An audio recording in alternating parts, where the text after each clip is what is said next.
This is my second night in New York. I did a few gigs in Los Angeles, but a lot of those we donated the money to the American Cancer Society. So this is better because I keep all the money.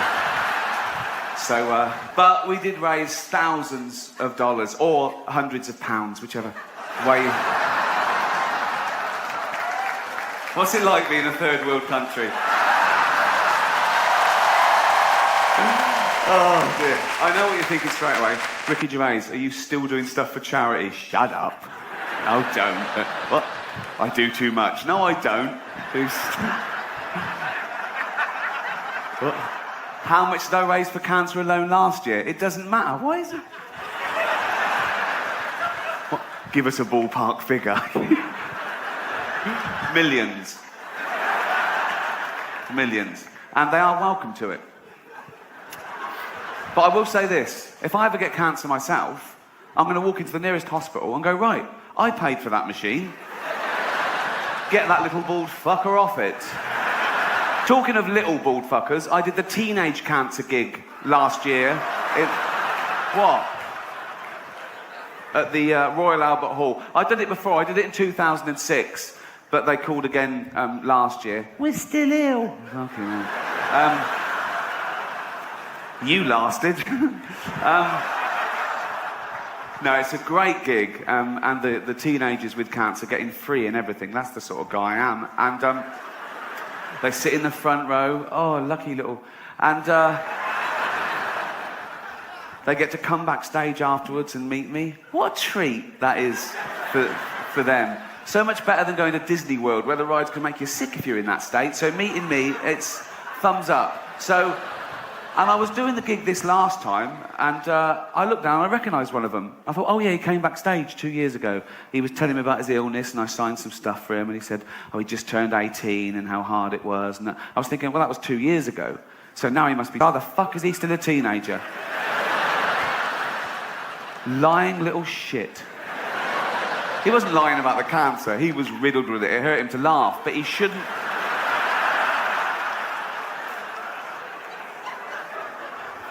So I was doing the gig, and he was laughing along, and I thought, yeah, you laugh it up, mate. I was fuming. And it got too much for me, and I went, all right, mate, I recognise you. He went, you came backstage 2 years ago. I went, yeah. You said you're 18. He went, yeah, so you're 20 now. He went, yeah. I said, get out. And I called security, and he struggled, but he was weak. They'd worked out, you could tell. Although they had trouble getting hold of him to start with, but then they got him, and they forward. His drip nearly had someone's eye out. I went, get him out. The crowd started booing. I went, hear that? They don't want to see someone like you take the piss out of me. Off you go. Oh. Cheers, everyone. That's a big can, isn't it? I'm not showing off. I want you to know that is a big can, and I'm not a dwarf. From the... Oh, I did a big charity gig last year for autism.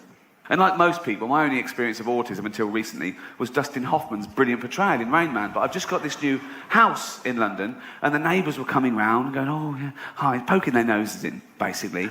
But I thought, you know, I'd be nice to them for now. When I get a big gate, they can fuck off.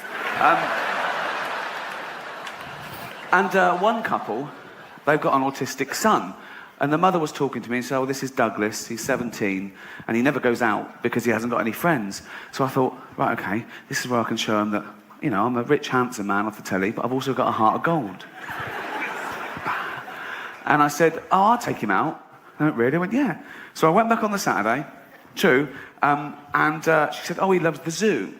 And the zoo is only about a mile from my new house in Hampstead I live. And so I'm walking along the street with Douglas, okay, and he doesn't take his eyes off his mum all the way along the street like that. And his mum's in the doorway, and she's waving to him, and she's crying, right? Eventually she shuts the door and she goes indoors. I hailed a cab and said, right, take us to the casino. So, you've got to make it work for you, haven't you? So, I signed him in. He had a little suit on and everything. I thought, this is going to be brilliant, okay? I went great to the blackjack table. That's their best one. I don't know why. They're brilliant at that. I went, OK, Dougie, you know the score. Bet 2 for good and 1 for bad. Do you understand? He went, yeah. I went, hoo.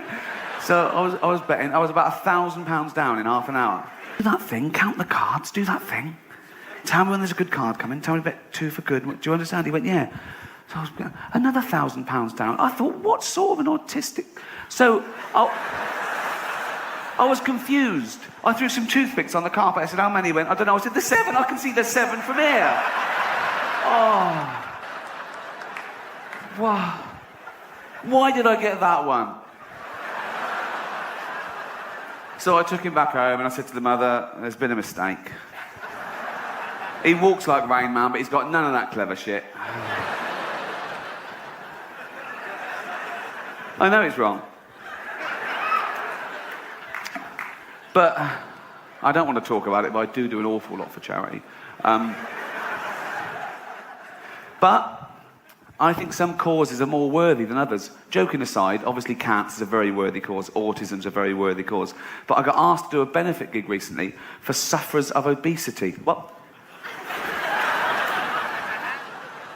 She went, sufferers of obesity. I went, do you mean fat people? She went, no, because obesity is... Well, she actually went, no, because she was eating. She went, no, just, between snacks, like. And she went, obesity is a disease. No, it's not, is it? You just like eating, don't you? No, it's not, is it? How is that a disease? Oh, I'm so fucking ill. Oh, well ill. I'm well ill. Oh. I said, what's the disease? She went, everything tastes good. Everything? Yeah. Not salads. It's not a disease, is it? Leprosy is a disease. Can you imagine Jesus in the temple? People shuffling up to him in bandages going, Jesus, my face is falling off. I can't stop now. There's a fat chick on her third thigh. People say, they make excuses, don't they, fat people? They say, it's glandular. It's not glandular, it's greed, okay? It's big bones. Yeah, big bones covered in meat and gravy.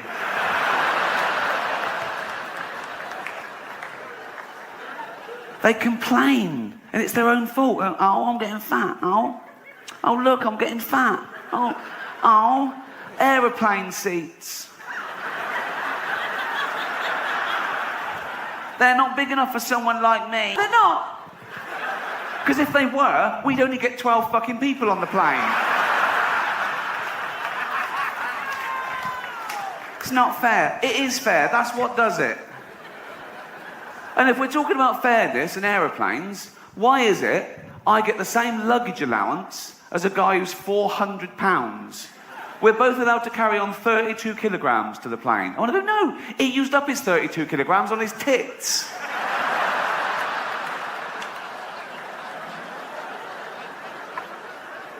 It's not a disease. I saw a documentary back in England about this woman who was 350 pounds because she ate 10 burger and fries a day. That'll do it.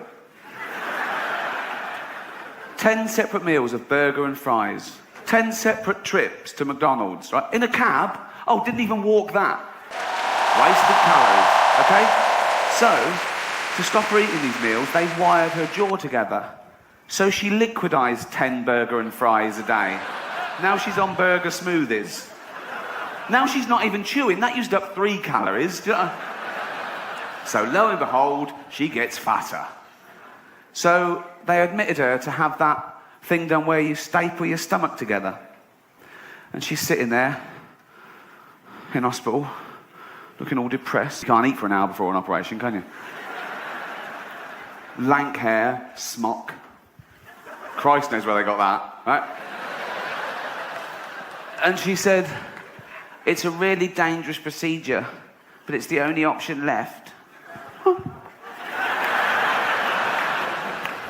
One, jogging. You don't even walk. Right. Salad. You don't like the taste. 3, 9 burger and fries a day. It's a start, isn't it? It's a starter to her. Jesus. We have some fat people in Britain, but you, like everything else, are the gold medalists of that as well. Right? You'd win that in the Olympics. I saw this episode of Jerry Springer. It was called Jerry Springer Saves the World's Fattest Man. You've got to watch that. So he's there going, okay, let's try and save this guy's life. He's got a heart of gold as well. He's like me, right? So it cut to this guy at home in his house. They couldn't bring him to the studio. They had a camera crew there. And I say house, he was in a trailer, obviously. And he was. He was like a big blob on the bed. He sort of filled the trailer. He looked like an uncooked souffle. And you could just see like his eyes in this doughy mess. And he was going, I don't want to die, Jerry. I don't want to die. And I felt sorry for him. I got over that. And they said, how much do you weigh? And he weighed 1,000 pounds. 1,000 pounds. Now, my point is this. When he weighed himself one day and he was, say, 500 pounds, didn't he think then that was a lot? Didn't he go, that's a lot? For a human? For what is essentially a land mammal?